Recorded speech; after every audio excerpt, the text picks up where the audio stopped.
Everyone, कैसे हैं सब लोग। उम्मीद कर रहा हूँ सारे बहुत बढ़िया होंगे। और आज के सेशन में हम बात करने वाले हैं इकोनॉमिक्स से एक बहुत ही इंटरेस्टिंग और 10 मार्क्स के वेटेज वाले टॉपिक की।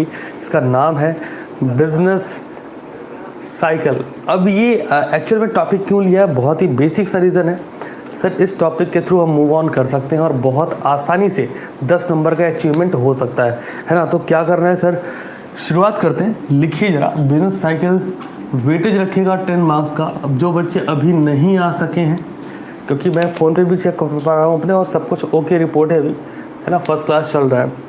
तो जरा पहले बात कर लेते हैं बिजनेस साइकिल में एक्चुअल में क्या चीज़ें हैं। देन आफ्टर हम बात कर रहे होंगे कि यहाँ पे हमको एमसीक्यू अप्रोच पर पढ़ना कैसे है। 3 चीज़ों पर बात करूंगा। पहले बिजनेस साइकिल का मेन आपको जो फेज़ है, 6 फेज़ से बिजनेस साइकिल गुजरती है। बच्चा कहता था ऐसे कैसे, हाँ जी ऐसे ही है। 6 फेज़ से बिजनेस साइकिल गुजरती है। किसी भी बिजनेस में, किसी भी इन्वायरमेंट में जो बिजनेस हो रहा है 6 फेज़ से गुजरेगा। पहले वो चेक करेंगे, फिर इस टॉपिक से, इस बिजनेस साइकिल के टॉपिक से कौन से टॉपिक एग्जामिनेशन के पॉइंट से सबसे ज़्यादा इंपॉर्टेंट है वो चेक कर लेंगे। 2 चीज़ हो जाएंगी, फिर पढ़ना शुरू करेंगे। सर आओ जी लिखते हैं। चलो, सबसे पहले साथ में ड्रॉ करिएगा, एक बेहतरीन सी इमेज होगी। देखो मेरी आर्ट बहुत अच्छी नहीं रहेगी, लेकिन जो मैं बताना चाह रहा हूँ कंसेप्ट मेरा बहुत अच्छा रहेगा, ठीक है। फोकस कंसेप्ट पर करेंगे। बहुत सारे नालायकों की फौज अभी नहीं आ सकी है। मैं हमेशा बोलता हूँ कि अगर रीज़न है किसी के पास तो ऑब्वियस है कि 10% बच्चे ऐसे हो सकते हैं जिनके पास जेन्युइन रीज़न हो। बाकी जितने हैं वो एक्चुअल में नालायक हैं, है ना। और उनकी रिज़ल्ट का जिम्मेदार मैं जिम्मेदारी भी नहीं लूँगा सर, वो भले स्लॉट में, वो फ़र्क नहीं पड़ता। चलो, तो बिजनेस साइकिल की बात कर लेते हैं। मैं हमेशा इसको बताता रहूँगा, जिससे आप रिज़ल्ट वाले दिन जब आप आए 2 ही चीज़ें होंगी। पहला, आप शानदार नंबरों से पास हैं, और दूसरा, शानदार मतलब 300 से ज़्यादा नंबरों से पास हैं। और आप मेरे को मैसेज करोगे सर वो जो आपने बोला था ना इंटरमीडिएट ग्रुप 1 की रजिस्ट्रेशन की फीस, तो मैं आपको प्राउडली बोलूँगा लो यार जल्दी से QR कोड भेजो, ये लो पैसे रहे। पहली चीज़ तो ये होगी। दूसरा आप बोलोगे सर मैं पास हो गया, मज़ा आ गया, है ना।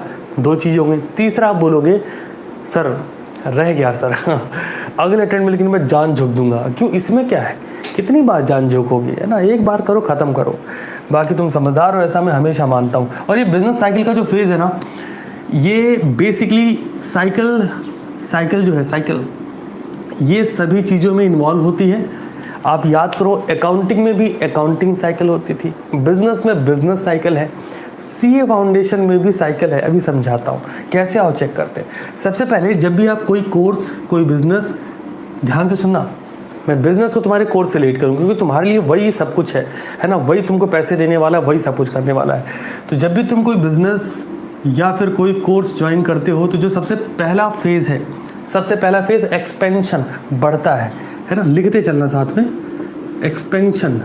तो सबसे पहला फेज़ क्या है, जहाँ से बिजनेस स्टार्ट हुआ है, जहाँ से बिजनेस स्टार्ट हुआ है, जहाँ से कोर्स स्टार्ट हुआ है, उसमें सबसे प्राइमरी लेवल पे चीज़ें बढ़ेंगी।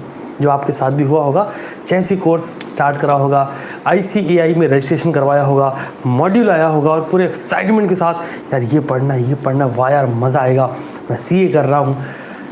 फिर क्या होगा, एक पर्टिकुलर मोमेंट पे आप पीक पे पहुँचोगे। वट एवर द रीज़न है, अगर आप बिजनेस में हो तो होता है, बिजनेस में आप पूरे एक्साइटमेंट के साथ चल रहे हो, आप सारी चीज़ें इन्वॉल्व करने की कोशिश करो, आप हर वो चीज़ कर रहे हो जिससे बिजनेस टॉप पे जा सकता है। As your CA foundation course आप हर वो पैतरा अपनाते हो, यार ये कर दूँ मैं बेहतर हो जाऊँगा, यार ये कर दूँ बेहतर रिजल्ट आ सकता है, इस कोर्स को यार यहाँ से पढ़ लूँ, मॉड्यूल में से इसको ऐसे पढ़ लूँ, अंडरलाइन कर लूँ, रिटन प्रैक्टिस करूँ, यार previous year paper, mock test paper, सब कुछ करते हो ना। मार्केटिंग करता है बिजनेस में इंसान, बिजनेस में पर्सनल एडवर्टीजमेंट करता है, टॉप लेवल पे एडवर्टीजमेंट करता है, ब्रांडिंग मेंटेन करता है, पैकेजिंग चेंज करता है, प्राइस कट करता है।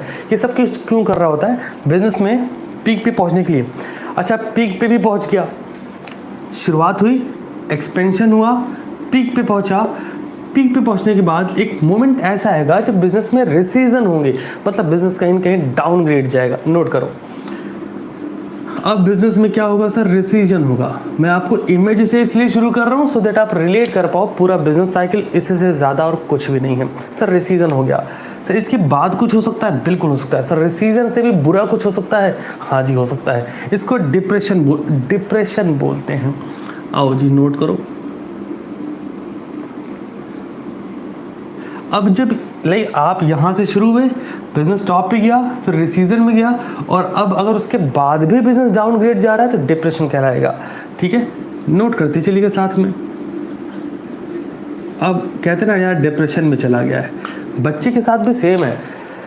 During registration I can do it, है ना, after registration I will do it.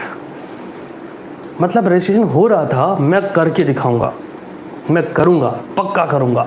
Registration हो चुका है, मैं करके दिखाऊंगा, देखना मैं करूंगा, नहीं होगा। बहुत सिंपल है। अगर मैं ये बोलता रहूं कि मैं क्लास पढ़ाऊंगा, नहीं पढ़ा पाऊंगा। पढ़ाना है 11:30 मतलब 11:30, शाम को 7 मतलब शाम को 7 बजे। कमिटमेंट नाम की कोई चीज़ होती है ना। अगर आज आपको लिंक, हालांकि मैंने 11:29 पे लिंक प्रोवाइड कर दिया था, उसका भी रीज़न बता ही देता हूँ।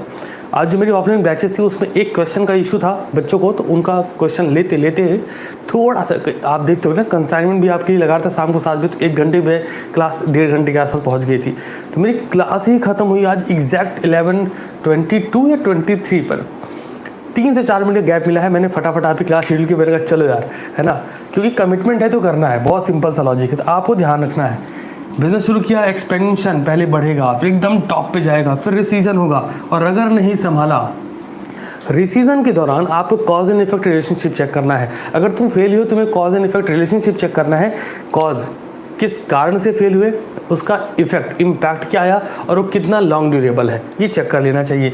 डिप्रेशन आने के बाद क्या सर सिचुएशन नॉर्मल, ना ना ना, टफ। इसके बाद जैसे पीक एकदम टॉप आता है, वैसे ही टफ बिल्कुल बॉटम भी आता है। ठीक है जी, पीक बिल्कुल टॉप पे होगा, ट्रफ मतलब वो सिचुएशन जहां बिजनेस को बंद कर देने की नौबत आ चुकी है। अच्छा सर, इसके बाद कुछ पॉसिबिलिटी है? हाँ जी, पॉसिबिलिटी है।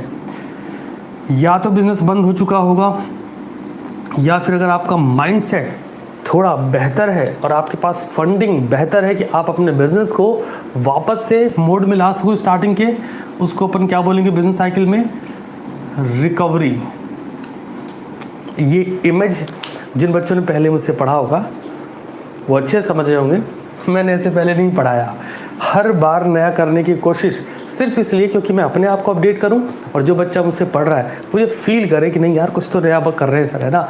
तो क्या करा, बढ़ा, टॉप पे गए, थोड़ा डिक्लाइन हुआ ग्राफ, और ज़्यादा बेहतर तरीके से नीचे जा रहा है, बंद होने की सिचुएशन आ गई, लेकिन वापस से हमने रिकवरी की। सर रिकवरी करने के बाद सेम सिनेरियो आइए चेक करते हैं। जब रिकवरी होगी तो रिकवरी का मतलब है आप वापस से जहाँ से शुरू किया था वहाँ पे पहुँचोगे, और यहाँ के बाद वापस से क्या हो रहा होगा सर, यहाँ के बाद वापस से ग्राफ थोड़ा ज़्यादा छोटा हो गया, मज़ा नहीं आई, मैंने शुरू बता दिया था ना कि मेरी इमेज समझना। अच्छा यहीं तक लूँगा तो आ जाएगा, चलो आपको लॉजिक समझ आ रहा होगा। मैजिक के बारे में क्या ही बात करेंगे। अगेन क्या होगा सर, एक्सपेंशन होगा, रिकवर हो जाने के बाद वापस से उसी मोड में लग जाएंगे, फिर हम एक बार पीक पर पहुंचेंगे, और अगर हम पीक पे पहुंच गए, गलती से तुम्हें ये रियलाइज़ हो गया कि मुझे तो सब आता है, मुझे पढ़ने की क्या ज़रूरत है, अगर मुझे तो सब आता है मुझे क्लास लेने की क्या ज़रूरत है, मैं शाम को 7 बजे क्लास में क्यों हूँ, मैं तो रिपीटर हूँ, मुझे तो सब कुछ पता है, मैं जिसमें फेल हुआ बस मैं उसी पर ध्यान दूंगा, बाकी सब भाड़ में जाए। अगर तुम वो हो जिसको 95+ मार्क्स आए हैं 3 सब्जेक्ट में, एक सब्जेक्ट में फेल हुए हो, तो मैं खुद बोल रहा हूँ तुम्हें क्लास लेने की ज़रूरत नहीं है। बट अगर तुम वो हो जिसको 2 सब्जेक्ट में भी 95 नहीं आए हैं, तुम्हारी कंसिस्टेंसी मुझसे ज़्यादा होनी चाहिए, है ना। बाकी तुम देख लो एक्सपेंशन, बच्चा बोलेगा मुझसे ज़्यादा कैसे, अरे मैं अगर क्लास शाम को 7 दिन नहीं भी ले रहा हूँ तो तुम कोई टॉपिक लिखो, यूट्यूब पे सर्च करो, आगे CTC क्लास से लिखो, मैं तो मिल जाऊँगा ना। 900 से ज़्यादा वीडियो अपलोड करे हैं, उस टॉपिक का वीडियो देखो, फिर मॉड्यूल लाओ, पढ़ना चालू कर दो। Think logically. एक्सपेंशन होगा, पीक होगा, फिर रिसीजन होगा। लो जी, तो बिज़नेस के ये फेज़ हैं सर। इसके अलावा बिज़नेस में आप ऐसा कुछ नया नहीं सुनेंगे कि नहीं यार बिज़नेस में ये चीज़ें भी हो सकती हैं। एक बहुत इंपॉर्टेंट टॉपिक है इकोनॉमिक इंडिकेटर। हाँ, ये यहाँ से क्वेश्चन 101% रहेगा, पेपर आप देख लेना। और ये 3 टाइप्स के होते हैं, ठीक है। बहुत सिंपल है, मतलब बहुत सस्ता है, बट क्योंकि नहीं पता तो बच्चा छोड़ सकता है, इसलिए बता रहा हूँ। अगला कुछ की पॉइंट्स हैं कौन कौन से सर जो मैंने अभी बताए हैं वो सारे मतलब जो भी मैं आपको 6 पॉइंट्स बता रहा था ना इमेज में, जो इमेज में बताएं, इसमें हम बात करेंगे peak, contraction, trough, expansion, boom, recession, depression, जो जो पॉइंट्स बता रहे हैं सारे आ जाएंगे। फिर general cause behind business cycle, general cause behind business cycle. Sir business cycle के पीछे मेन कॉज क्या है ये जान लेंगे, और इतना जानने के बाद काम जय हिंद जय भारत कर देंगे। ठीक है, आओ जी बढ़ते हैं आगे। चलिए, तो आपने नोट साथ में करते रहना, नोट साथ में करते रहिएगा। ठीक है, बढ़ते हैं आगे। चलिए, ओके, इम्पॉर्टेंट टॉपिक हो गया, इमेज हो गया। वो एक्चुअली इमेज इसलिए बताई ना शायद चैप्टर में शुरुआती दौर में इमेज है नहीं, तो मुझे लगा कि यार बता दूंगा तो थोड़ा सा दिमाग में सब मस्त आ जाएगा, है ना। आओ जी बढ़ते हैं आगे। सवाल है सर बिजनेस साइकिल है क्या? सबसे पहले बेसिक लेवल पे बात करेंगे, थोड़ा सा बेसिक डेवलपमेंट कर लें, उसके बाद फेजेस की बात कर लेंगे, है ना, और फिर ऐसा खटाखट निपटाते चले जाएंगे, चिंता की बात नहीं। ओके, 2 तरीके हैं। पहला तो पहले जैसे बताया था, इससे पहले जैसे पढ़ा वैसे पढ़ा दूँ, वैसे पढ़ाऊँगा नहीं, है ना, नया तरीका। आओ लिखते हैं। चलो, business cycle refer to alternate expansion contraction, ये बता चुका हूँ, थोड़ा सा बेसिक कर लेते हैं। Fluctuation in aggregate economic activity, लिखिएगा, हेडिंग है आपकी बिजनेस साइकिल। ठीक है, इसके अंडर में नोट करिएगा fluctuation in aggregate economic activity, fluctuation in aggregate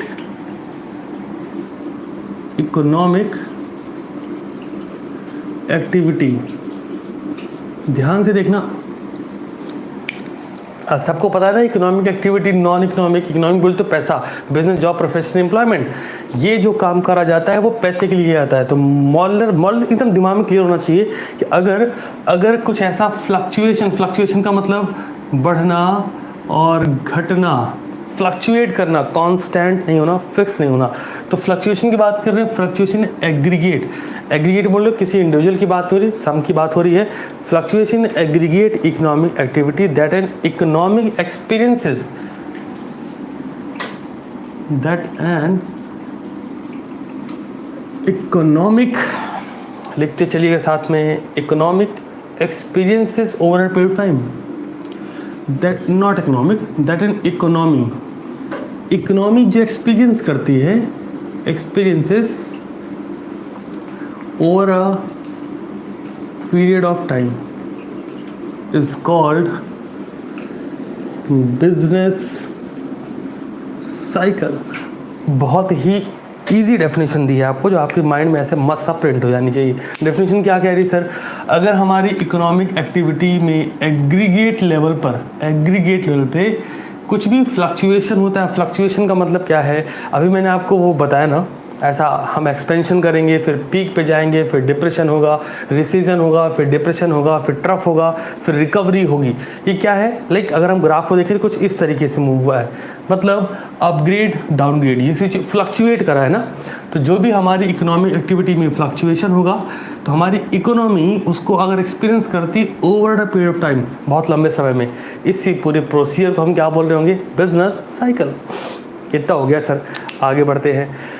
phase कितने हैं बता चुका हूँ, 4 होते हैं, है ना। और नोट कर लेते हैं, वो भी नोट करते चलिएगा साथ में please. Phase of business cycle, ये समझ के रखना, आज ही 10 नंबर अपने को निपटाने हैं एट एनी कॉस्ट। 10 MCQs बनते हैं, हमारा पूरा फोकस MCQ पढ़ते हुए। जैसे मैंने डेफिनेशन दी है उसमें मैंने क्या क्या अंडरलाइन किया?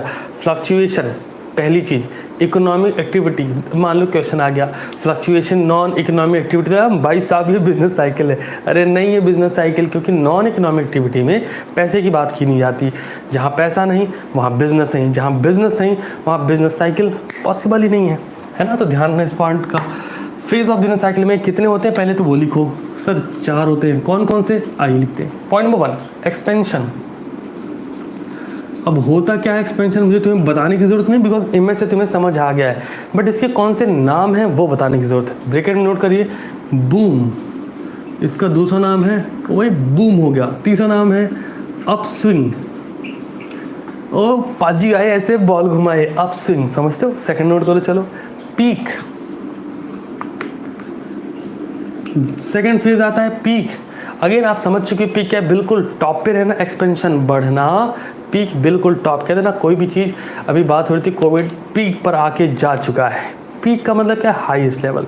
नोट करते हैं अगेन, पीक का मतलब है प्रॉस्पेरिटी।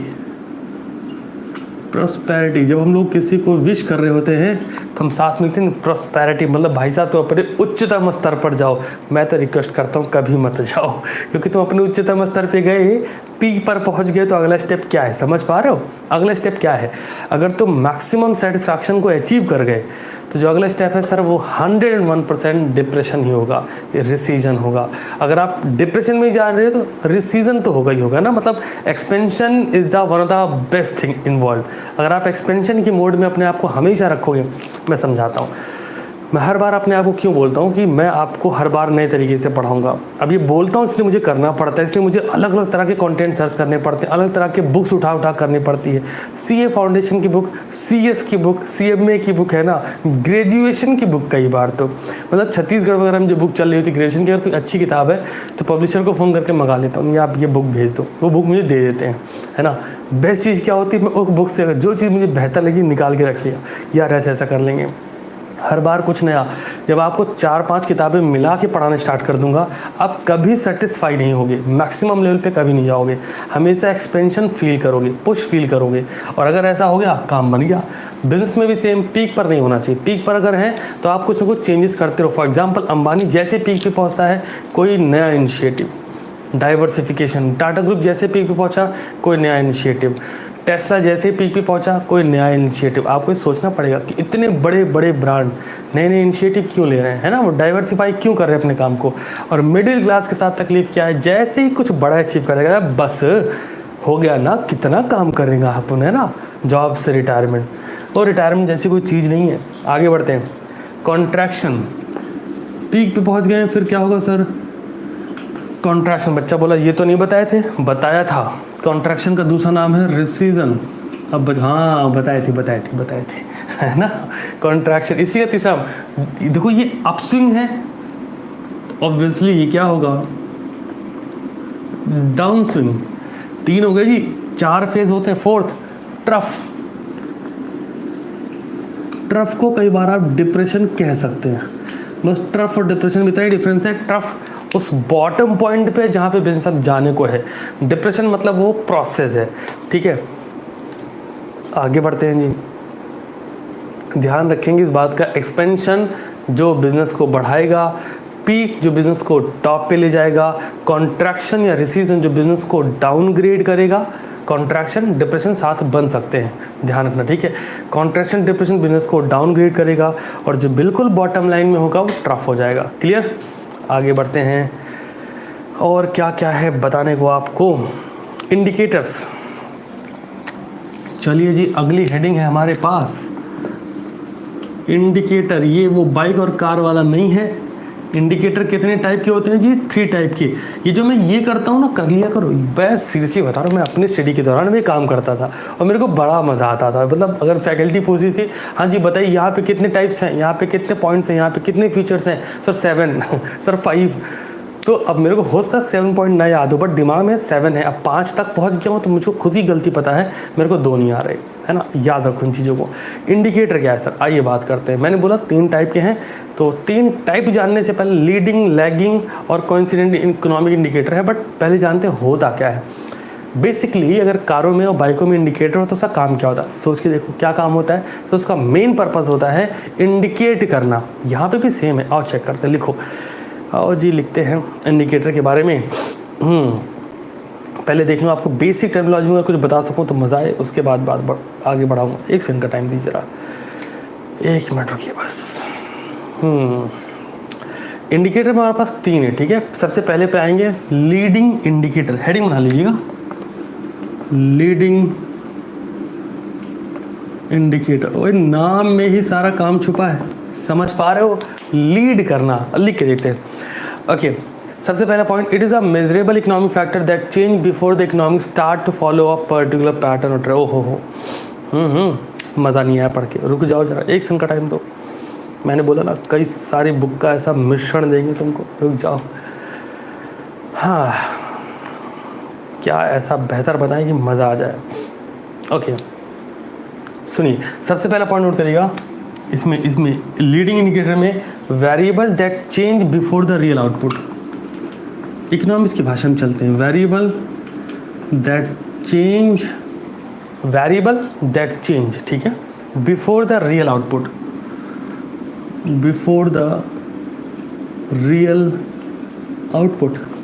वो वेरिएबल जो बदल रहे हैं रियल आउटपुट से पहले।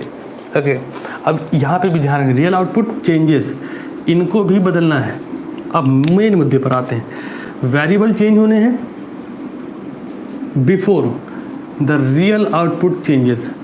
जो रियल आउटपुट मिल रहा है उसमें जो बदलाव आएंगे उससे पहले क्या है, उससे बिफोर चेंज होना है वेरिएबल्स।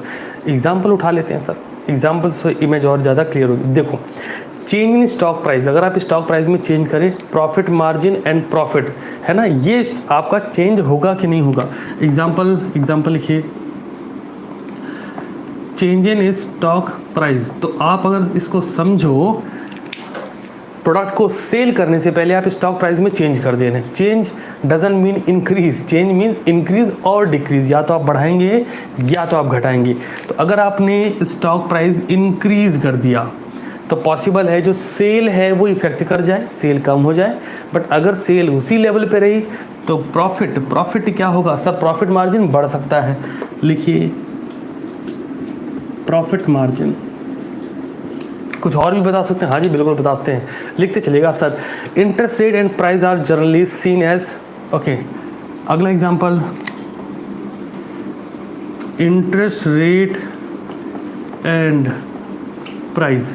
समझते हैं किसी भी इकोनॉमी में, किसी में सन 2000 में जब यूएस में एक डाउनफॉल, डिप्रेशन देखा गया, रिसीजन देखा गया इकोनॉमी में, तो वहाँ की गवर्नमेंट ने जो सबसे पहला काम किया वो किया कि इंटरेस्ट रेट को उन्होंने डिक्रीज कर दिया।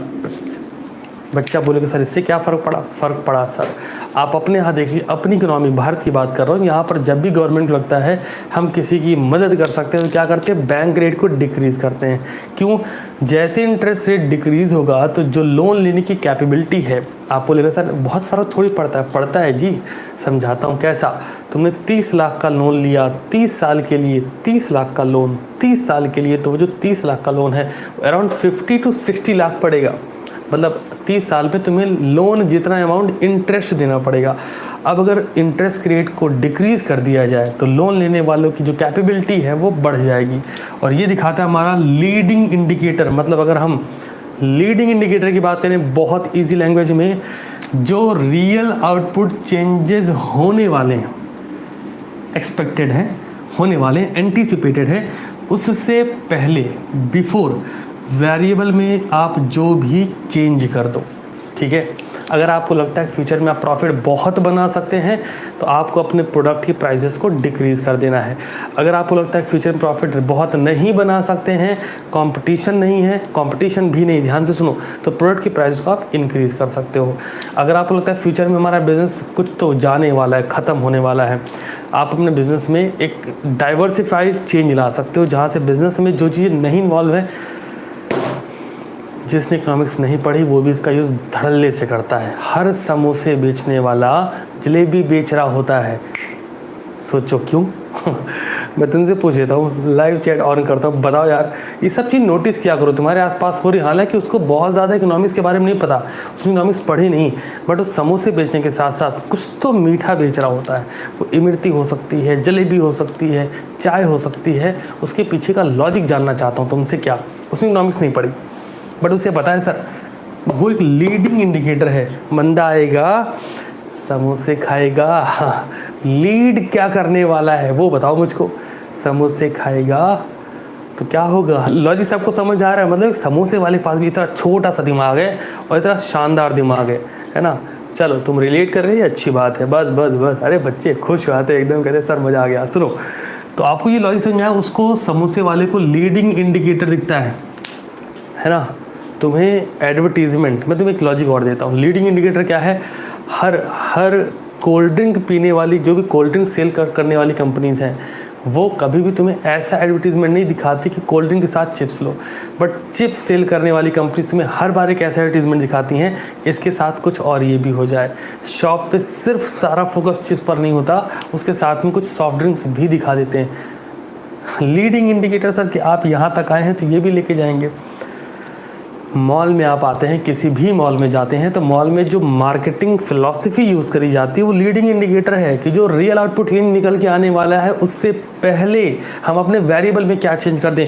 हेलो हेलो हेलो, आज वेडनेसडे आपके लिए ऑफर आया हुआ है। बच्चा कहता ओहो वेडनेसडे ऑफर, इसलिए तो मैं आज आया था यहाँ पे, है ना। तो ये आपको सोचना पड़ेगा, इस तरीके से सोचना पड़ेगा। बेसिकली सेकेंड पॉइंट पर चलते हैं सर। लीडिंग हो गया, लैगिंग इंडिकेटर पहला था लीडिंग, दूसरा लिखेंगे लैगिंग इंडिकेटर। अब नाम से यहाँ भी पता चल रहा होगा लीड कर रहे हैं ये भाई साहब, लैग कर रहे हैं। अब आप अपने स्टडी में भी लीड कर सकते हैं, मतलब जो रियल आउटपुट चेंजेस आने वाला है आफ्टर योर एग्जामिनेशन, उससे पहले आप ऐसा क्या चेंज कर दें कि जिससे रियल आउटपुट आप जैसा एक्सपेक्ट कर रहे हैं वैसा हो।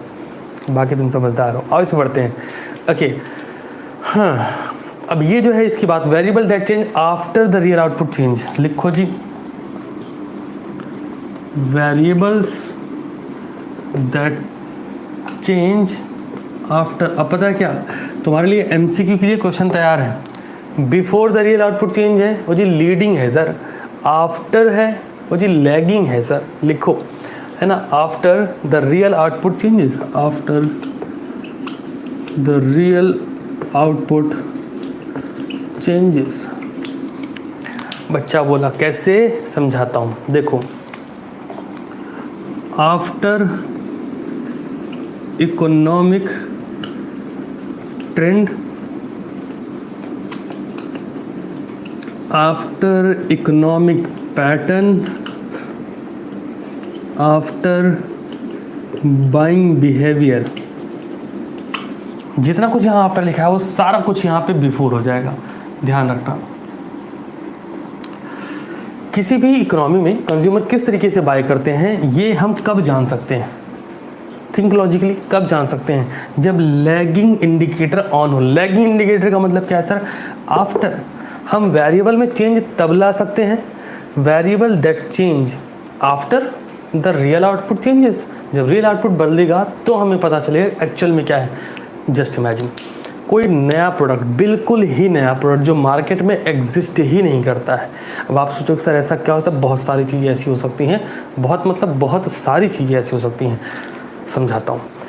कैमरे फ़ोन में पहले भी आते थे, अब भी आते हैं, लेकिन हर बार कुछ ना कुछ उसमें चेंज हो रहा है। कोई कहता हम 108 मेगापिक्सल लेके आ गए, कोई कहता हम 120 मेगापिक्सल लेके आते हैं। आईफोन कहता नहीं हमारे पास 12 मेगापिक्सल है ना, तुम लगा लो जितना दिमाग तुमसे लग पाए। हर बार कुछ डाइवर्सिफाई हो रहा है, कहीं कैमरा पॉपअप करके आ रहा है, कहीं कैमरा साइड एंगल्स निकल रहा है, कहीं फ़ोन स्लाइडर हो जा रहा है। कुछ तो नया, कुछ नया। ये कुछ नया है वो पता कैसे चल रहा है, after the real output change. जब चीज़ें बदलती कैसे, देखो आफ्टर इकोनॉमिक ट्रेंड। इकोनॉमी में एक ट्रेंड आता है, सैनिटाइज़र मास्क का ट्रेंड है। हाँ ये कंपलसरी है लेकिन ये ट्रेंड भी है, क्योंकि मार्केटिंग के हिसाब से ट्रेंड है, पर्सन्स के हिसाब से ये मतलब कंपलसरी यूज़ में आ रहा है और नेसेसिटी है। After economic pattern. Economic pattern कैसे यूज़ करती है, अगर आप मार्केट में, जिन घरों में बिजनेस ऐसा था जो डेली बेसिस वाला था, जो डेली बेसिस के प्रोडक्ट थे, उनको इस वक्त लॉस सहना पड़ रहा है जस्ट बिकॉज कि मार्केट में लोग ही नहीं आ रहे। अगर मार्केट में कंज्यूमर आ नहीं रहा, सेल होगी नहीं sir. Economic pattern, after buying behaviour. कोई भी प्रोडक्ट जो मार्केट में सेल होता है उसमें कस्टमर का जो बाइंग बिहेवियर, कस्टमर कैसे खरीदता है, किस क्वांटिटी में खरीदता है, कितना प्राइस वो इजीली पे कर रहा है, वो और क्या डिमांड कर रहा है, कब जानोगे, after the real output change. जब वो चीज़ें होंगी तभी तो पता लगेगा। पहले से कैसे पता है कस्टमर यही वाला खरीदेगा, ये वाला नहीं खरीदेगा, ऐसे थोड़ी है। मारुति कंपनी को अच्छे से पता है कि भारत की 70% से ज़्यादा आबादी ऑल्टो और वैगनार खरीदना चाहती है। क्यों सर, प्राइस में कम है, मेंटेनेंस कॉस्ट नहीं है। मेंटेनेंस कॉस्ट का मतलब गाड़ी जितनी महंगी होती चली जाएगी उस पर इंश्योरेंस, उसकी सर्विस कॉस्ट, उसका मेंटेनेंस सब महंगा होता जाएगा। वैगनर ऑल्टो तो मेंटेनेंस नहीं है ना, मेंटेनेंस नहीं है, ईएमआई कम होगी, और उसकी सेल भी अच्छी हो, रीसेल वैल्यू भी अच्छी होती है। तो मारुति का पूरा फोकस कार पर होता है, इसको नहीं बंद करना। वैगनार अपडेट होती जा रही हर बार और बड़ी करते चले जा रहे हैं उसको।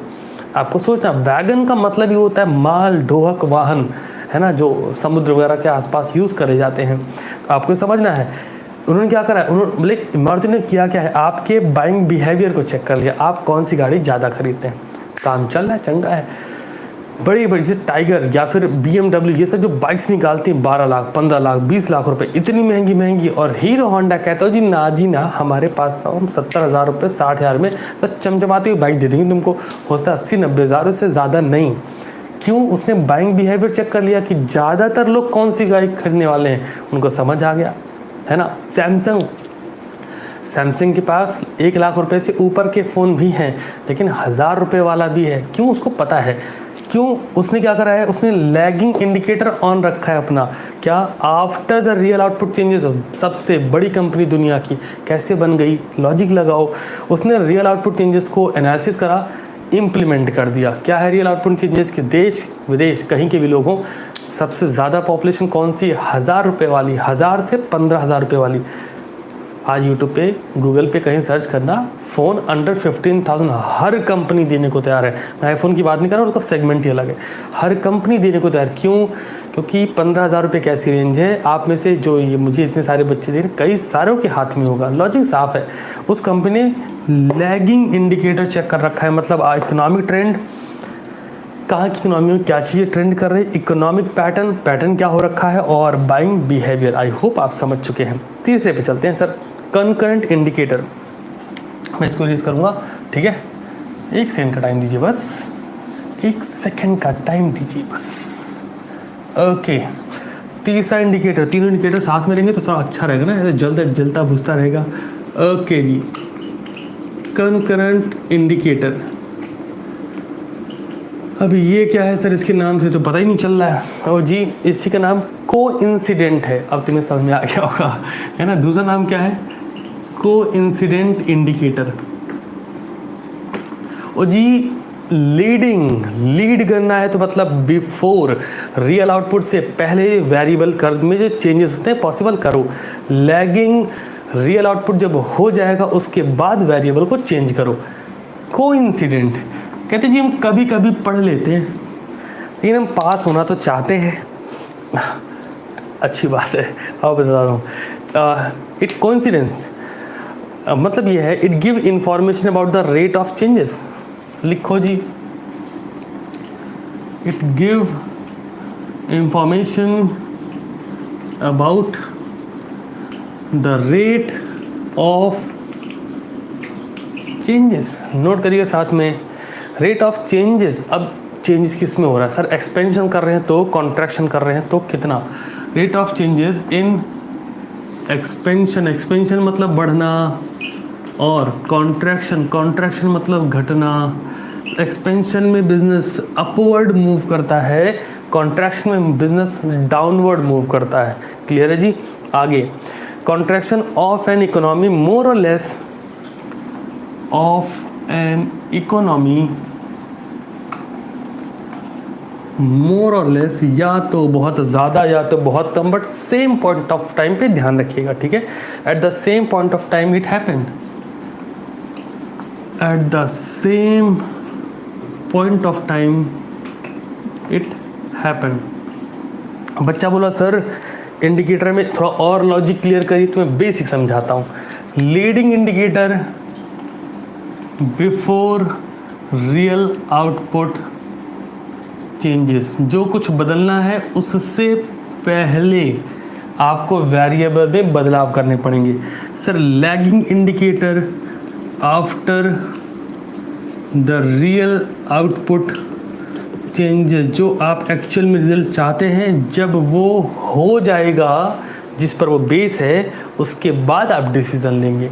और हमारा कोइंसिडेंट इंडिकेटर ये सिर्फ कॉन्ट्रैक्शन मतलब जो चीज़ें घटनी हैं, और एक्सपेंशन जो चीज़ें बढ़नी हैं, किसी एक पॉइंट ऑफ टाइम पर उसमें जो बदलाव हो सकते हैं उसको दिखा रहा होगा।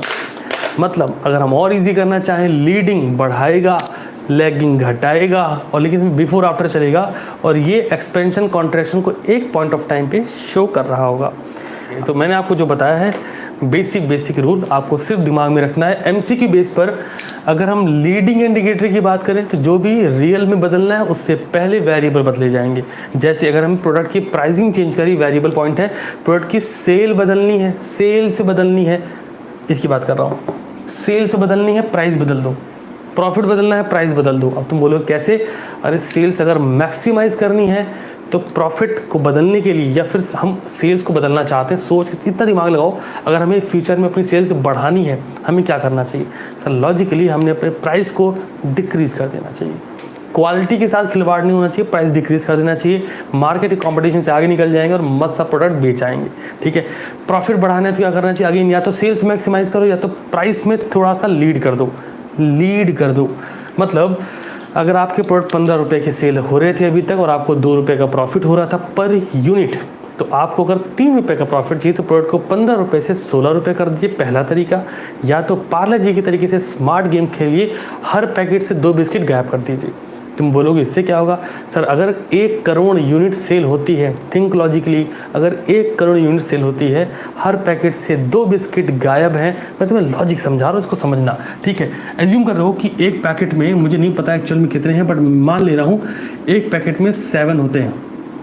ठीक है, पार्ले जी की बात कर रहा हूँ, मैं एज्यूम कर रहा हूँ, मुझे नहीं पता कितना होता है, मैं एग्जाम्पल दे रहा हूँ बस तुम्हें।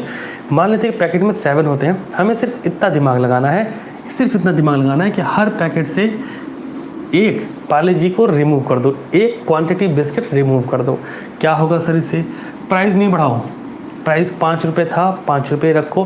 बंदे को क्या पता, कोई गिन के थोड़ी खाता है, और अगर गिन के खाता है तो क्या तुम कंपनी पे क्लेम कर दोगे? कंपनी पीस तो बता नहीं तुम्हें कि हम इतने रुपए में इतनी पीस दें डिवाइड बाई इतना, ऐसा नहीं हो रहा ना। ये प्राइस है, इस पर ये पैकेट आता है, समझना है इसको। 5 रुपये का उन्होंने आपको 6 पीस प्रोवाइड कर दी, 1 पीस हर पैकेट से मार दी।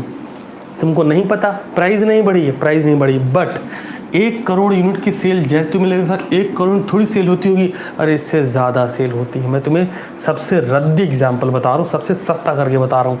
अगर 1 करोड़ यूनिट सेल हुई, लॉजिकली सोचो, 1 करोड़ यूनिट का मतलब आप ऐसे लगा लो 70 लाख। अभी हम 30 लाख मान लें वेस्टेज हो जा रहा है, मैं वो भी लेके चल रहा हूँ कि नॉर्मल वेस्टेज भी होगा।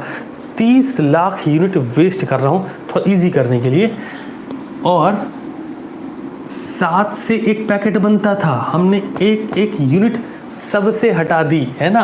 अगर अब कितने से 5 से बन रहा है, 5 से बनेगा, चलो 7 से ही बनाएंगे हम। मान लो सर 1 0 0 0 0 0 0 इतनी पैकेट तैयार होगी, 10 लाख पैकेट तैयार हो जाएंगे। और अगर हम एक प्रोडक्ट को 5 रुपये में सेल कर रहे हैं तो 50 लाख रुपए का मस्त सा मार्जिन होगा।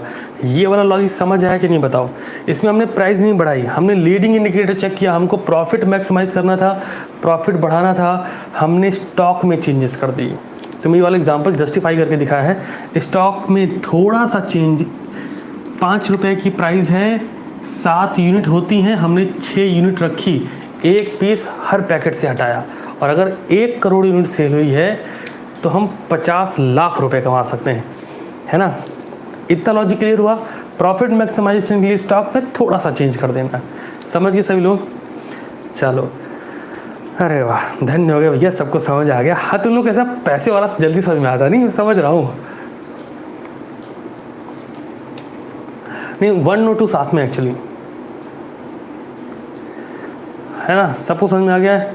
चलो जी, बहुत बढ़िया। ओके,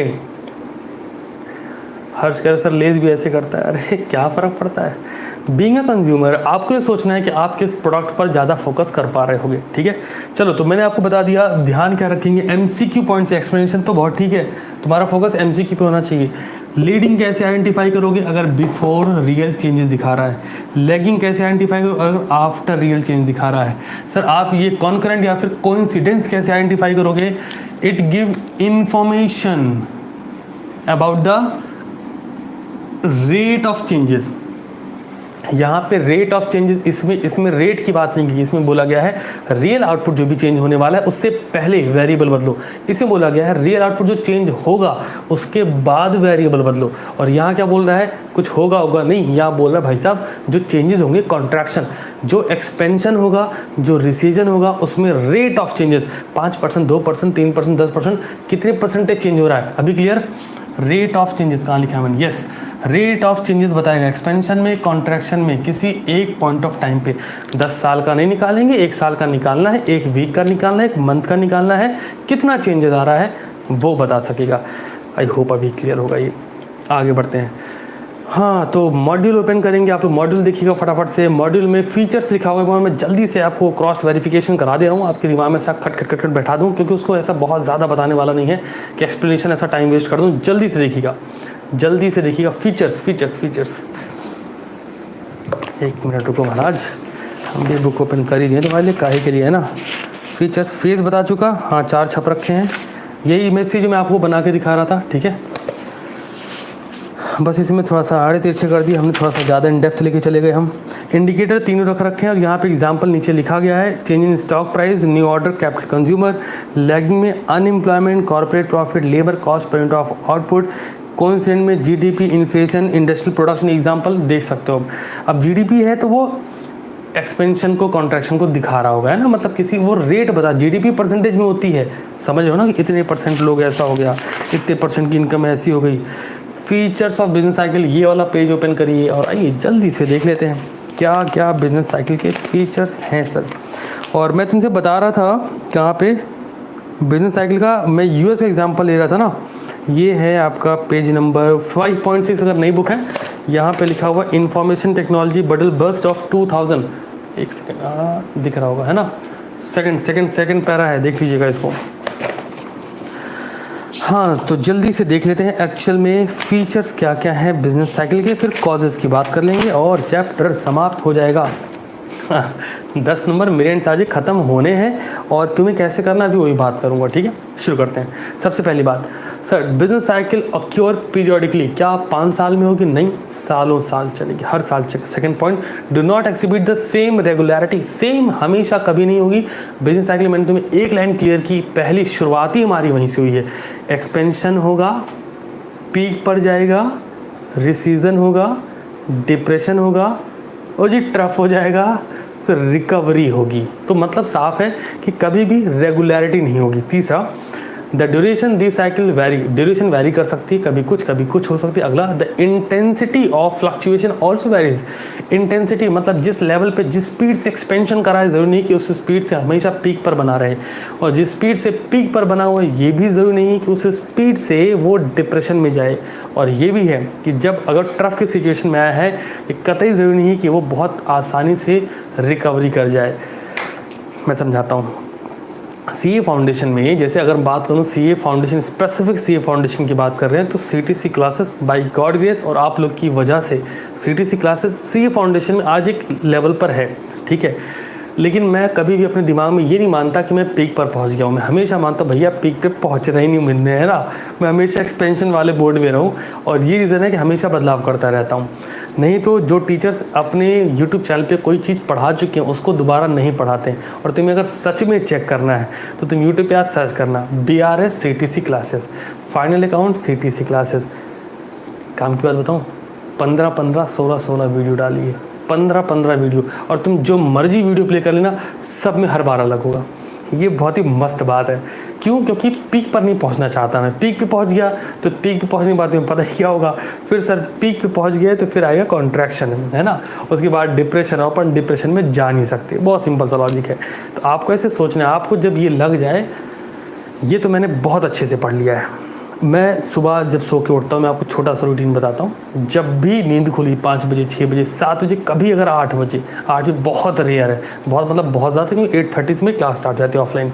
तो मैं लेकिन फिर भी एग्जांपल बता दे रहा हूँ। चलो अगर 8 बजे भी खुल गई कभी, अगर ऐसा हुआ तो भी मैं 15 मिनट एक बुक पढ़ूंगा जो मुझे अच्छी लगती है बुक, है ना। मतलब ये आपके सिलेबस वाली नहीं, वैसी बुक्स हैं, तो ये मैं ज़रूर पढ़ूंगा। क्या होता है सर, थॉट प्रोसेस में थोड़ा सा अच्छा थॉट इन बिल्ड करना, जिससे आप एटलीस्ट पूरे दिन भर मोटिवेटेड रहो। बहुत ज़रूरी है क्योंकि बुक्स नेवर लाई, बुक झूठ बोलती नहीं, तो आपको पढ़ लेना चाहिए। वीडियोज़ में क्या होता है, बच्चे क्या करते हैं, वो मोटिवेशनल वीडियोज़ प्ले करते हैं नहीं चलेगा। अगला पॉइंट चलते हैं। तो सुबह सुबह जब भी आप उठे, मैंने तुम्हें क्यों बोल रखा है कि सुबह जिस सब्जेक्ट में तुम्हें लगता है तुम फेल हो जाओगे या फेल हुए हो, उसको सुबह के पहले 2 घंटे दो। क्या होगा, इसमें अच्छा थॉट जाएगा, यार मेहनत इस पे कर रहा हूँ, अब फेल नहीं होऊंगा। और मस्त बात पता है क्या, अगर तुम मार्क वाइज चल रहे हो, 5 मार्क्स आज इसका ऐड करना है, 10 नंबर आज ऐड करना है। मतलब अगले 30 दिन का ग्राफ भी देखो ना, मैं तुम्हें छोटा लॉजिक बोल रहा हूँ, 2 घंटे में 5 नंबर आसानी से ऐड किए जा सकते हैं। हाँ, ये कर मतलब बहुत आसानी से कर सकते हैं। सोच के देखते हैं, अगर हर दिन 2 घंटे तुम 5 नंबर ऐड करते हो, इतने नंबर का तो पेपर भी नहीं आता। तो अगले 30 दिन में हर दिन 5 नंबर ऐड कर रहे हो, किसी सुबह के फेल होने वाले सब्जेक्ट पे 5 नंबर ऐड कर रहे हो, हटाओ चलो 3 नंबर ऐड करो। सिंपल लॉजिक रखूँ, 3 नंबर पूरी ईमानदारी के साथ तुम ऐड कर रहे हो हर सुबह 2 घंटे। मान लें कोई बच्चा मैथ में फेल होने का डर है, हर सुबह बैठता है 2 घंटे 3 नंबर ऐड करता है अगले 30 दिन। क्योंकि सोच के देख लो, 30 × 3 कंसिस्टेंसी रही तो 90 मार्क्स की प्रिपरेशन भयानक लेवल पे होगी। तो मैं तुम्हें ये नहीं कह रहा तुम 90 ले आओगे, लेकिन मैं तुम्हें ये कह रहा हूँ कि तुम फेल तो नहीं हो सकते। कोई तुम्हें कुछ भी समझाए, ये शेड्यूल फॉलो करो, ये इतने बजे खाना, इतने बजे सोना, बकवास है यार। बेसिक तुम बड़े हो चुके हो, प्रोफेशनल हो, दिमाग लगाओ थोड़ा सा। आगे बढ़ते हैं। The length of each phase is also not definite.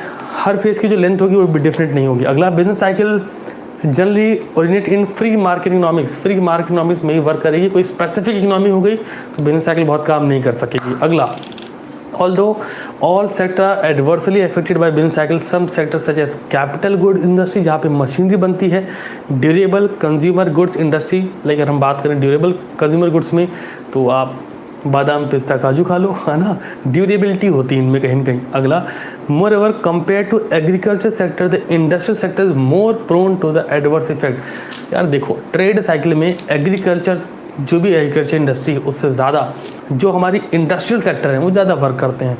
बंदा बोलेगा ऐसे कैसे सर, एग्रीकल्चर का जो प्रोडक्ट्स हैं हम कंज्यूम ज़्यादा करते हैं, लेकिन अगर आप कभी ट्रैक्टर देखा होगा तो ट्रैक्टर पर कोई भी टैक्स नहीं लगता। पता है आपको, अगर वो कॉमर्शियल यूज़ में नहीं आ रहा तो ट्रैक्टर टैक्स फ्री होते हैं। क्यों होते हैं सर टैक्स फ्री?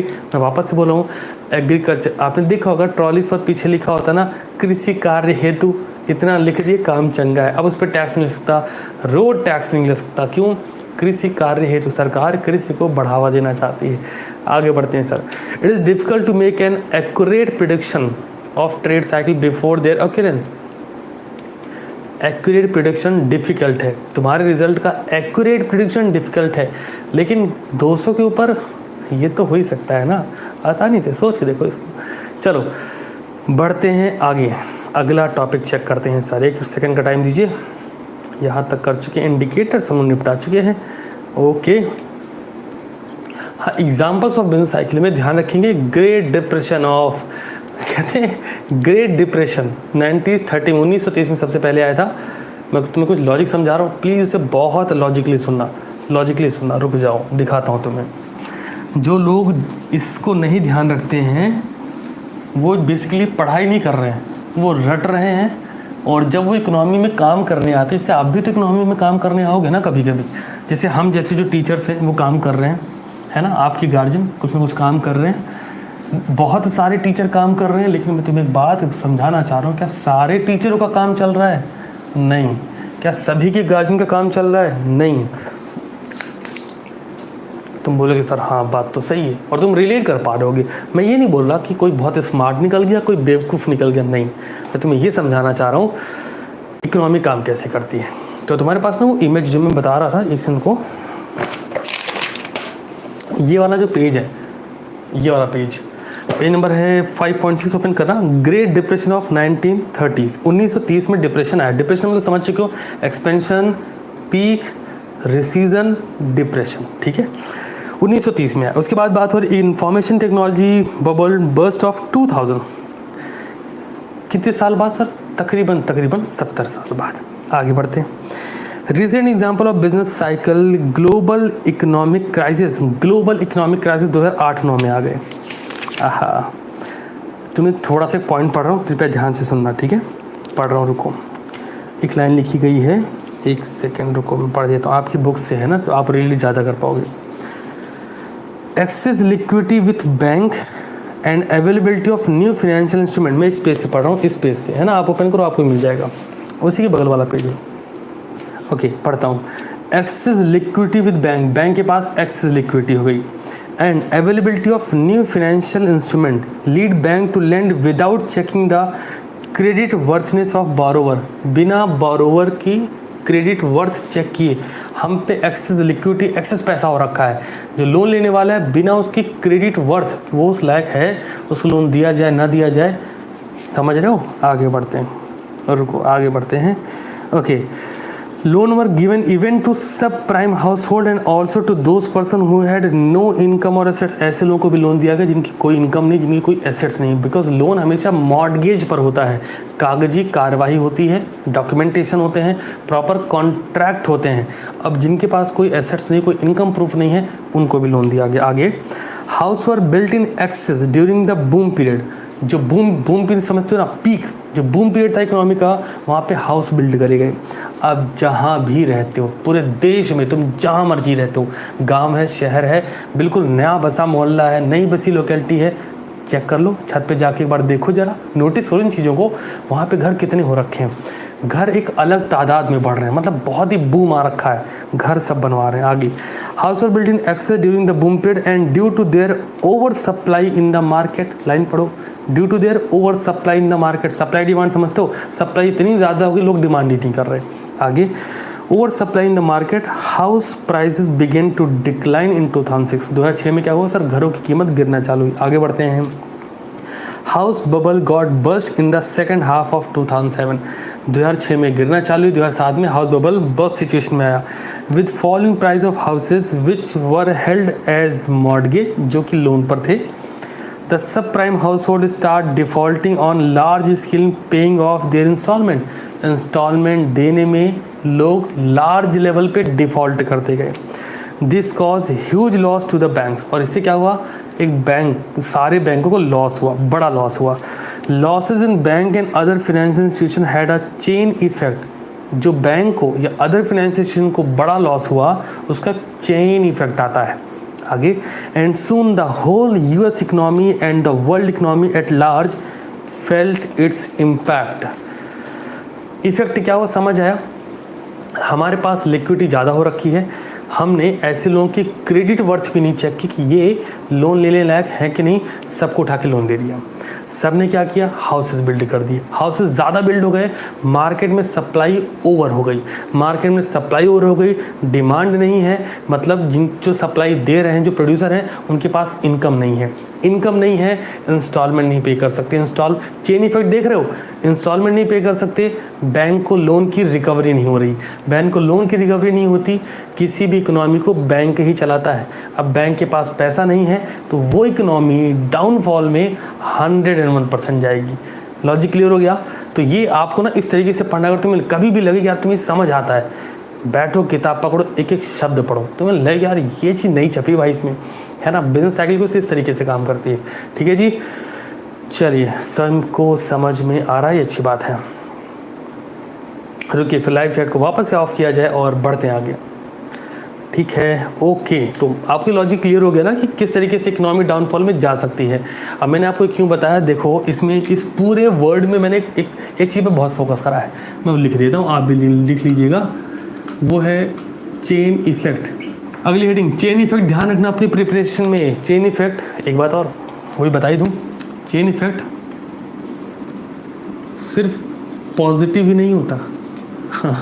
अरे बताना ज़रूरी है। कोई बच्चा सुबह के 2 घंटे पढ़ाई को नहीं दे रहा, कोई बच्चा 11:30 पे नहीं आ रहा, कोई बच्चा शाम को 7 बजे नहीं आएगा,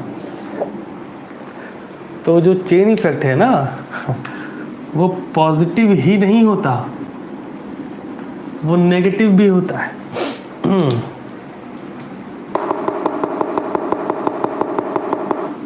पता है क्या है, अगर मैं अभी ऐसे करके मैंने हटा लिया कोई दिक्कत नहीं है, लेकिन मैं अगले 30 दिन यहीं पे करता जाऊँ ना, ये सच बता रहा हूँ, गड्ढे हो जाएंगे, दीवार तक, बोर्ड नहीं, बोर्ड के बाद दीवार भी खड़ जाएगी। 30 दिन लगातार टक टक टक टक टक, आपको सोचना है। आगे बढ़ते हैं, चलो। Cause of business cycle, heading बनाओ जी, कॉज, कंसिस्टेंसी रखो बस, cause of business cycle. Dedication, commitment और डिसिप्लिन बोलना जितना आसान, फॉलो करना उतना ही मुश्किल। कॉज में सबसे पहले बात करेंगे, दो तरह के कॉज होंगे, एक इंटरनल होगा, एक्सटर्नल होगा। बहुत ऑब्वियस सी बात है, अगेन बहुत ज़्यादा इंपॉर्टेंट टॉपिक नहीं है, थोड़ा सा समय लगाएंगे और ऐसे उड़ा देंगे इसको, ठीक है। कुछ सेकंड का समय दीजिए, बस बहुत टाइम ही देना पड़ेगा आपको। एक सेकंड रुकिए, मैं बताता हूँ आपको बेसिक, आपकी बुक में भी है ना ये, तो रुको ज़रा, क्योंकि इसमें कुछ भी नहीं है। हाँ जी, बड़े सुंदर तरीके से दिया गया, इमेज ओपन करो, निपटा डालते हैं तुरंत। देखो, कॉज का मतलब साफ है, कॉज एंड इफेक्ट रिलेशनशिप हर जगह होती है। तो इंटरनल कॉज में बोलते हैं फ्लक्चुएशन इफेक्टिव डिमांड, जितनी डिमांड में फ्लक्चुएशन, हमेशा बढ़ना ही नहीं होता, फ्लक्चुएशन बढ़ना या घटना। दूसरा, फ्लक्चुएशन इन इन्वेस्टमेंट, जो तुम्हारे इन्वेस्टर वो पीछे भाग खड़े हो, बस वो पीछे हो जाए, बस तुम्हारा बिजनेस धड़ाम। तीसरा, variation in government spending, government की जो स्पेंडिंग उसमें वेरिएशन आ जाए। जैसे यूएस गवर्नमेंट ने 2008-9 में क्या करा था, बिना क्रेडिट वर्थ चेक के लोन दे दिया और पूरी इकोनॉमी की लंका लगा दी उन्होंने, है ना।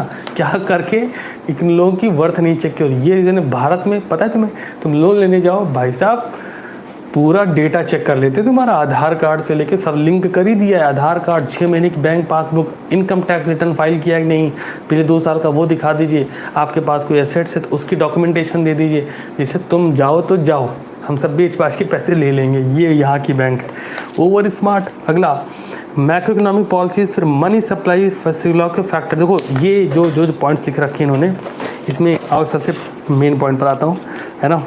According to P Q, page number 5.9, ये वाला ओपन करना, बहुत शानदार लिखा है उन्होंने। अकॉर्डिंग टू पीक्यू लिखते हैं, modern business activities are based on the anticipation of business community and are affected by waves of optimism और पेसिमिज्म। आपकी साइकोलॉजी वर्क कैसे करती है, आप ऑप्टिमिज्म में कि यार सब बहुत बढ़िया होगा, सब बहुत बढ़िया होगा, अरे नहीं हम तो मर जाएंगे, अरे हमारा बिजनेस गया, अरे हम तो फेल हो जाएंगे, सुबह शाम बैठ के एक ही रोना, अरे हम तो फेल हो जाएंगे, हमारा बिजनेस नहीं चल सकता। ऑप्टिमिज्म लोगों के लिए बिजनेस होता ही नहीं। पहली बात तो ये समझो, अगर आपको हर वक्त कलेजे में तकलीफ होती है, हर न्यूज़ सुन के अरे मेरा क्या होगा, अब दुनिया कैसे बचेगी, अगर तुम ये वाले हो तो बिज़नेस तुम्हारे लिए नहीं। क्योंकि बिज़नेस में डाउनफॉल एक बिज़नेस का वो मतलब बहुत ही इम्पॉर्टेंट हिस्सा है। तुम अगर ऐसा ले कि नहीं हमारा बिजनेस कभी नीचे जाएगा नहीं, असंभव, तो ध्यान रखिए ऑप्टिमिज्म रहें।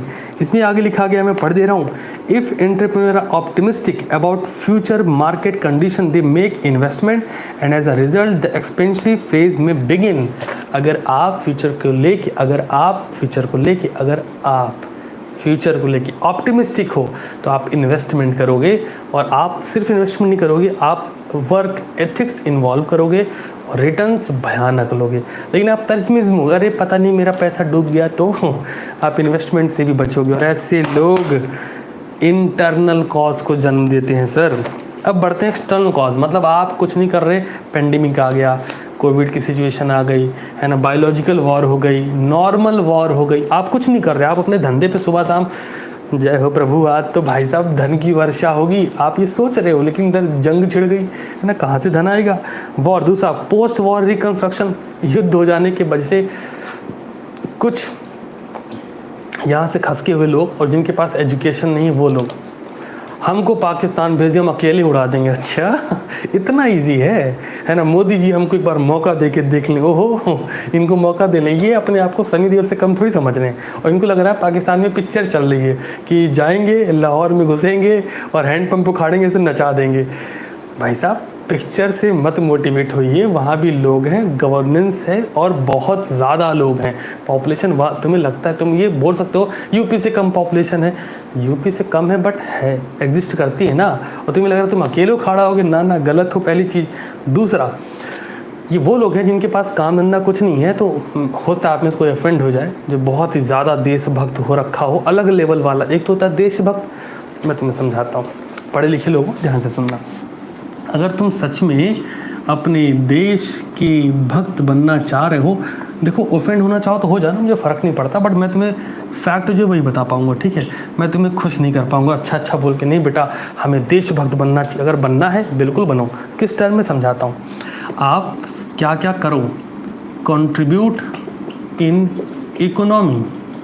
अगर आपको सच में देशभक्त बनना है, इकोनॉमी में कंट्रीब्यूट करो, कंट्रीब्यूट इन एजुकेशन, अगर आपको सच में देशभक्त बनना है एजुकेशन में कंट्रीब्यूट करो। अगला, कंट्रीब्यूट इन सोसाइटी वेलफेयर। अब सोसाइटी का वेलफेयर अगर मेडिसिन से होता हो मेडिसिन लगवाओ, अगर लगता है कि नहीं डस्टबिन रखवाने से हो सकता है डस्टबिन रखवाओ। हाँ, तुम बोलोगे सर मैं कैसे करूँ? स्टार्ट फ्रॉम लेवल 1, लेवल 1 से शुरू करो। अब सर लेवल 1 क्या है? अगर तुम्हें लगता है कि आप सोसाइटी में वेलफेयर कर सकते हैं, सोसाइटी मतलब तुम रहते हो मान लो दिल्ली में, तो तुम्हें मुंबई में जाके चीज़ें नहीं बदलनी है। जो जहाँ जहाँ हो, मेरी बातों को बहुत ध्यान से सुनो। मैं चीज़ें पब्लिकली बोलता नहीं, क्योंकि मैंने यूट्यूब चैनल पे नहीं बोली ना। तुम स्लॉट वाले तुमको बोल सकता हूँ, क्योंकि तुम अगर ऑफेंड भी हो गए तो मुझे फ़र्क ज़्यादा नहीं पड़ेगा। मैं मान लूँगा ये इसकी कमी है थोड़ी सी, समझना। इकोनॉमी में कैसे कंट्रीब्यूट कर सकते हैं सर? आपको अच्छे से पता है कि जॉब, बिजनेस, प्रोफेशन, ये 3 तरीके हैं पैसे कमाने के। मैं चौथा भी लिख दे रहा हूँ, स्किल बेस्ड, जहाँ पे तुम नेटवर्क मार्केटिंग या कुछ ऐसा वैसा काम करके पैसे बनाते हो। बट शॉर्ट एंड सिंपल हमारा फोकस है कि हम लीगल इनकम जनरेट करेंगे। क्लियर? तो आप ये काम करिए सर, आप इकोनॉमी में ऑल्दो कंट्रीब्यूट करोगे। अब आप बोलोगे सर ऐसे कैसे? मैं समझाता हूँ। एक जॉब करने वाला इंसान जो सैलरी पाता है वो सैलरी नहीं खाता है। वो जो इनकम उसको मिलती है वो इनकम दूध वाले को, सब्जी वाले को, न्यूज़पेपर वाले को, आसपास की किराना स्टोर्स को, मॉल में कपड़े वाले को, मशीनरी वाले को, टेक्नोलॉजिकल इम्प्रूवमेंट वाले को, है ना, टेक्नोलॉजिकल प्रोडक्ट वाले को, इंटरनेट को, या हर एक जगह पे उस पैसे को खर्चता है। और जहाँ जहाँ उसने पैसा खर्च किया वो जो जगहें हैं वो क्या है? वो इकोनॉमी में है। अल्टीमेटली वो इंटेंशनली अनइंटेंशनली इकोनॉमी में कंट्रीब्यूट कर रहा है। समझ आ गई बात? महाराष्ट्र में वड़ा पाव सबसे ज़्यादा फेमस है। क्यों? क्योंकि वहाँ के लोग ये जानते हैं कि इनको हम पैसा दें। करोड़ों का बिजनेस है। क्यों? और लॉजिक बहुत सिंपल है, सभी आगे खा रहे हैं। आपको ऐसे सोचना पड़ेगा। इकोनॉमी में कंट्रीब्यूट हो गया। अगर आप भैया देखो, आप खुद पैसे कमा लो, बस ज्ञान मत बांटो फेसबुक पे बैठ के, आप खुद से पैसे बनाओ। खुद अगर आप इन तरीके से पैसा बनाओगे तो आप उस पैसे को पैसा नहीं खाओगे, कुछ चीज़ें लोगे, जिन चीज़ें लोगे वहाँ से इकोनॉमी में कंट्रीब्यूट हो जाएगा। दूसरा, आपके पास पैसा काम भर का है, एजुकेशन में कंट्रीब्यूट करना स्टार्ट कर दो। When I am talking about education, I am not talking about primary education and senior secondary education like primary schools, नहीं, मैं उस बारे में बात नहीं कर रहा। वहाँ गवर्नमेंट ऑलरेडी कंट्रीब्यूट कर रही है। मैं कहाँ बात कर रहा हूँ? एजुकेशन में काम करना है तो कुछ आप स्किल बेस्ड ऐसा प्लेटफॉर्म डेवलप कर दो। अगर आप पे पैसे एक्चुअल में हो रखे हैं कि वो चीज़ें वर्क कर जाएं, या फिर हमारे जैसे कुछ एजुकेटर्स जो ऑलरेडी ये वर्क करने की कोशिश कर रहे हैं उनको जितना मैक्सिमम सपोर्ट कर पाओ, नॉट बाय फाइनेंस, ना बिल्कुल नहीं बोल रहा, but by your work ethic, कि अगर टीचर पढ़ा रहा है तो आप उसको जितना सपोर्ट कर सको, उसको जितने बच्चों तक पहुँचा सको, भाई ये है पढ़ाते पढ़ लो, है ना, ये तरीका कंट्रीब्यूशन हो गया। तीसरे पे चलते हैं, contribution in society welfare. Society welfare का मतलब मान लो तुम हो, तुम बोलो सर मैं कैसे कंट्रीब्यूट करूँगा सर, मैं तो कर ही नहीं सकता हूँ। कर सकते हो सर। तुम बोलोगे कैसे? मैं समझा देता हूँ सर। सिंपल है, एक पर्टिकुलर पर्टिकुलर सोसाइटी जहाँ तुम रहते हो उस मोहल्ले में, उस लोकेलिटी में एक डस्टबिन का जुगाड़ करो। 100, 200, 500, 1000 रुपये, समझ पा रहे हो? एक डस्टबिन का जुगाड़ करो, सेटअप डालो। तुमने क्या करा? तुमने अपने एंड से सोसाइटी में कंट्रीब्यूट कर दिया। अब मैं तुमसे सिर्फ इतनी सी बात कह रहा हूँ, ऐसे सोच लो 700 बच्चे सेशन में हैं, है ना। अब ऐसे देखना, अगर 700 बच्चे सिर्फ ये डिसाइड कर लें कि यार मैं एक डस्टबिन अपनी सोसाइटी में इंस्टॉल करवाऊँगा, इसके लिए मैं कुछ पैसा अपना लगाऊंगा, कुछ पैसा मैं वहाँ की म्यूनसिपैलिटी से मैं 2 दिन 4 दिन 6 दिन जाऊँगा, उनसे बात करूँगा कि सर हमारी लोकेलिटी में यहाँ पे लगा दीजिए। मैं पढ़ा लिखा इंसान हूँ, मैं बहस नहीं करूँगा, मैं एक एप्लीकेशन रिटन फॉर्म में डालूंगा, अपनी लोकेलिटी के मेयर से मिलूँगा, उनसे अप्रूव कराऊँगा, मैं वहाँ जाऊँगा। इस प्रोसेस में मेरे 200-300 रुपये के पेट्रोल जल जाएंगे, समझ लो। लेकिन मैं तो अप्रूव करा ले गया। और जी नेता लोग करें, हम क्यों करें? काहे? नेता ज़्यादा है कि पॉपुलेशन ज़्यादा है? लॉजिकली सोचा करो ना, तो पॉपुलेशन ज़्यादा है। अगर आप में से 700 लोग ही डिसाइड कर लें कि हम एक पर्टिकुलर रिटन फॉर्म में एप्लीकेशन लिखेंगे, उस एप्लीकेशन का एक ज़ीरॉक्स निकालेंगे, ज़ीरॉक्स लेके जाएंगे, हम उससे उस पर मेयर का स्टैंप लगवाएंगे, मेन कॉपी हमारे पास रहेगी फॉर वेरिफिकेशन, फॉर लाइक कि एक तरीके का वहाँ पास एक वो है ना कि भाई हमने करा रखा है।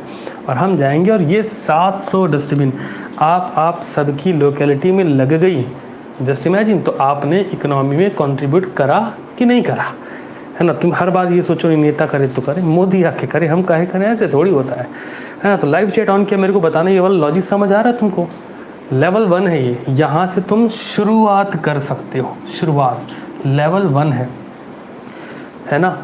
आपको ऐसे भी सोचना पड़ेगा हर वक्त। बस देशभक्ति के लिए 3 फैक्टर बहुत है। अगर तुम्हें सच में देशभक्ति आ रखी है, पाकिस्तान उड़ाने की ज़रूरत नहीं, वहाँ भी लोग ही रहते हैं हमारे आपके जैसे ही हैं, वो अलग से नहीं हो रखे हैं। तुमको क्या है, पिक्चर देख देख पागल हुए पड़े हो, है ना। लोग कहते नहीं मैं पाकिस्तान खिलाफ, अरे क्यों खिलाफ, लोग नहीं वहाँ पे क्या थॉट प्रोसेस है यार, है ना। तो आप ऐसे भी सोच सकते हैं, बाकी आप समझदार ऐसे मान ले रहा हूँ चलो जी, हाँ चलो सबको समझ में आ गया है, आगे बढ़ जाते हैं। ठीक है, लाइव चैट ऑफ करते हैं, बढ़िया।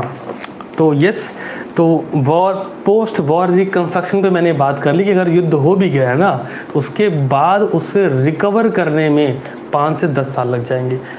तो मैं समझाता हूँ, एक छोटा सा पेंडेमिक, तुम बोलोगे सर छोटा कहाँ, अरे बहुत छोटा है। हम 140-50 करोड़ हैं और 1 करोड़ भी प्रॉपर तरीके से इन्फेक्टेड नहीं है, इसका मतलब बहुत छोटा है।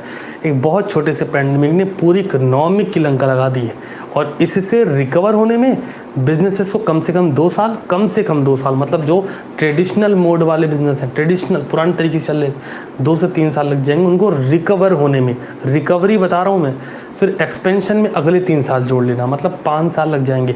आज दिन हर नया बच्चा स्टार्टअप से डर रहा है कि अगर मैंने शुरू करा, और जिसने तो पेंडेमिक में स्टार्ट कर रहा है उसकी तो बैंड बज गई है ना। उसको गार्जियन थर्ड पार्टी एग्जाम्पल देने लगे, वो देखो मिश्रा जी का लड़का बड़ा स्टार्टअप करता था, क्या हुआ उसका, और वो देखो शर्मा जी का लड़का सरकारी नौकरी थी, कोई तकलीफ आई उसे। अब बच्चे को मोटिवेट किया जाएगा सरकारी जॉब के लिए, क्योंकि पेंडेमिक देख लिया है सबने। तो आपको सोच के चलना पड़ेगा। अगर आप स्टार्टअप कर रहे हैं, चौड़े होकर माँ बाप से मत बताइए कि देखो मैं स्टार्टअप कर रहा हूँ, नहीं, अपने काम पर लगो, 1-2 साल काम करो हिडन वे में। अगर उससे आउटपुट निकलता दिखे, फिर उन लोग को बताओ कि देखो मैं ये काम करूँ, मुझे लगता है शायद ही बेनिफिशियल है। बाकी तुम समझदार हो। आगे बढ़ते हैं। पोस्ट वॉर बाद टेक्नोलॉजी शॉक, अगर टेक्नोलॉजी में इंप्रूवमेंट आता है, अगर इंप्रूवमेंट आता है बेहतर है, अगर नहीं आ रहा तो ये एक्सटर्नल कॉज बन सकते हैं तुम्हारे बिजनेस साइकिल को डिवोट करने के लिए। अगला नेचुरल फैक्टर, नेचुरल डिज़ास्टर, जैसा भी कुछ अगर आ रहा है, जहाँ सुनामी आ गई थी वहाँ भी ये डिज़ास्टर था एक तरीके से। आखिरी है sir population growth. Population growth को आप हो सकता है देखें नेगेटिव वे में, मैं देखता हूँ पॉजिटिव वे में, लेकिन डिफरेंस इतना है, मैं चाहता हूँ कि जो पॉपुलेशन ग्रोथ हो रही हो it based on skill, not based on education simply. अगर वो स्किल पर बेस्ड हो जाए वही सारी की सारी पॉपुलेशन, तो सर एक पॉपुलेशन, अगर ये जो मैंने 700 बोला ये तो आप सुन रहे हैं ना मुझे, अगर पॉपुलेशन क्रिएटिवली सोच ले चीज़ों को, क्रिएटिवली चीज़ों को सोचे तो इकोनॉमी में बूम लाया जा सकता है ना। Thank you so much for coming live session. क्या करना है अगले स्टेप में लीजिए, लंच वगैरह कर लीजिएगा। लंच वगैरह करने के बाद सिंपली मॉड्यूल को शब्द शब्द शब्द शब्द पढ़िएगा। मैंने साफ शब्दों में बोला है, शब्द शब्द शब्द पढ़ने हैं। कहाँ से एमसीक्यू बन सकता है, जब इतना कुछ हो जाए तो जो पीछे एमसीक्यू थी उनको सॉल्व कर लीजिएगा, इतना बहुत है। चलिए मिलता हूँ शाम को 7 बजे, तब तक के लिए ख्याल रखिए, शानदार रहिए और हाँ क्रिएटिवली सोचिए। चलिए आज के लिए इतना ही।